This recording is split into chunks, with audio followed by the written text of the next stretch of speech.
In this lesson, I'm going to show you how to play a C major bar chord. So to play this C major bar chord, we're going to start with the A shape this time, the A major open chord. And instead of playing it with 1, 2, and 3, we're going to play it with 2, 3, and 4. And then we're going to slide up a step and a half. So 3 frets, 1, 2, 3. And then we're going to bar with our first finger on the 3rd fret. So it'll be like that. So you have an A shape here, and then your first finger is barring through all the 1 through 5 strings, except it's really only playing the 1st string and the 5th string, just like with the B minor. And holding it like this is not very practical for most people because it's really tight to get all 3 fingers in, especially as you move up the fretboard and the frets get smaller. It's almost impossible for most people. So what you do, instead of doing it with your 2nd, 3rd, and 4th finger, you bar where these fingers are with your 3rd finger. So it'd be like that. And I'll move my fingers out of the way. So this finger is barring the 4th, 3rd, and 2nd string.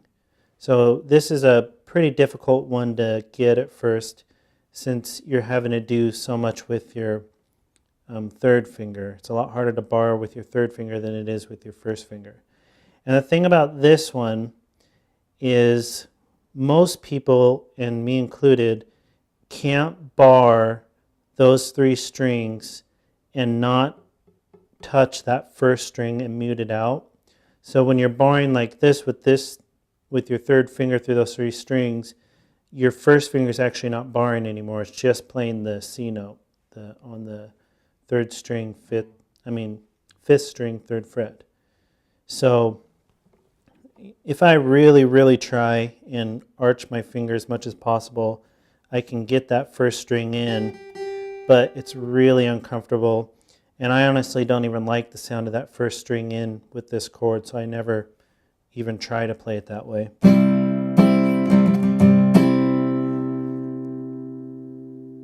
So you'll see on your charts where I gave 3 examples of how to play it. The first was to play it with these 3 fingers making that A shape.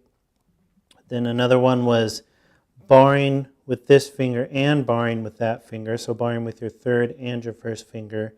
And those are for the people that can actually avoid this 1st string with their 3rd finger. And then the other option is how I play it, which is barring with your 3rd finger, muting out the 1st string with your 3rd finger, and only playing 1 note with your 1st finger. So it would be...